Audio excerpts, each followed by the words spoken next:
Berbisnis dan berwisata pastinya memerlukan alat transportasi untuk berkembang. Dan ketika dipajaki dengan PCR, mendadak ekstra uang keluar harus dikeluarkan untuk mereka yang melakukan wisata atau melakukan perjalanan bisnis. Hal ini membuat banyak orang jadi malas berpergian dan membuat wisata serta berkembangnya bisnis di banyak daerah menurun tajam. Maka orang mulai melirik dan mencurigai bahwa kebijakan PCR sebagai akal-akalan mencari cuan telah dilakukan oleh pejabat dan pebisnis berkolaborasi bersama membuat kebijakan untuk ngerjain rakyat demi untung cuan yang besar. Kemudian keputusannya pun dilanjutkan dengan terus mempertahankan level PPKM di atas 2 sehingga semua moda transportasi akan di-PCR-kan. Mantap sekali dah kebijakannya. Cantik. Dibungkus fakta-fakta mengerikan akan ada gelombang ketiga, masih rawan karena rakyat belum vaksin semua, dan info lain sebagainya yang membuat PPKM siaga merah. Awalnya PCR buat mereka yang merasakan ada masalah kesehatan untuk dites. Sekarang semua orang yang sehat dicarikan cara agar dites PCR. Kalau perlu,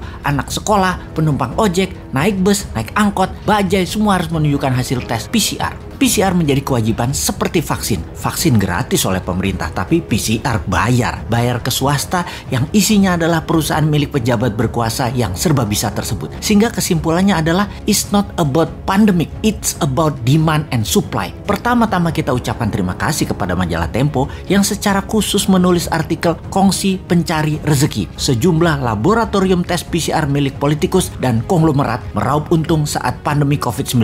Demikian teasernya. Kita bahas faktanya. Seorang Menko merangkap jabatan sebagai koordinator PPKM, dia pucuk pimpinan dalam hal kebijakan COVID-19 dan investasi. Lalu seorang Menteri BUMN merangkap ketua tim penanganan COVID-19 dan pemulihan ekonomi nasional. Menteri Kesehatannya bekas wakil Menteri BUMN. Menteri itu ternyata ada kaitannya dengan PT Genomics Solidaritas Indonesia. Unit usaha PT itu adalah GSI Lab yang jualannya segala jenis tes COVID-19.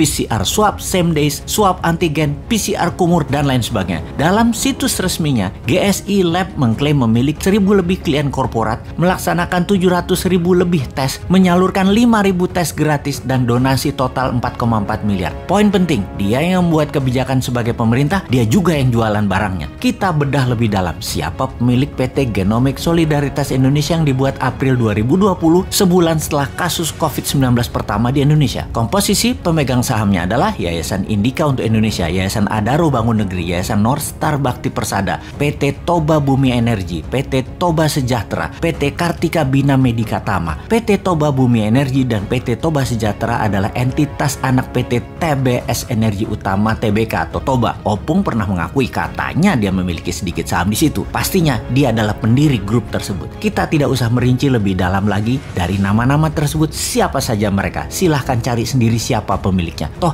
nama-nama itu adalah nama-nama terkenal semua. Oke, kita semua yakin bahwa Anda semua pasti sudah paham siapa mereka yang bermain dengan kebijakan dan meraup untung dari bisnis PCR tersebut. Itu semua jelas bisnis. Badan hukumnya saja PT. Tujuan PT adalah satu, yaitu laba. Ingat, bukan masalah orang dilarang berbisnis, tapi lihat dulu posisi siapa yang berbisnis. Sangat tidak bermoral menjadikan jabatan publik sebagai pintu masuk untuk berbisnis, memanfaatkan masa pandemi yang menyusahkan rakyat untuk menumpuk cuan. Di sisi lain, masyarakat berusaha dijejali dengan segudang prestasi seperti Indonesia menjadi pemimpin G20 atau prestasi apapun juga agar informasi benar yang memanfaatkan jabatan dan peraturan yang memaksa rakyat jadi pasar tidak ada yang peduli dan dianggap salah. Kita kembali ke intinya. Bisnis tes PCR ini adalah skandal di pemerintahan saat ini yang sangat memalukan. Sayangnya, menyeret hal ini untuk menjadi perkara hukum sepanjang pemimpin tertingginya masih polos seperti saat ini sangatlah sulit. Jadi, ya mari kita berpikir bagaimana caranya agar kekuatan moral masyarakat tersadarkan. Bukan menganggap informasi seperti ini adalah nyinyir anti pemimpin yang sangat baik dan berprestasi tadi. Bukan, tetapi masyarakat harus sadar dan membangun kekuatan bagaimana membendung kuasa-kuasa jahat yang selalu berhasil bersembunyi di balik wajah baik itu.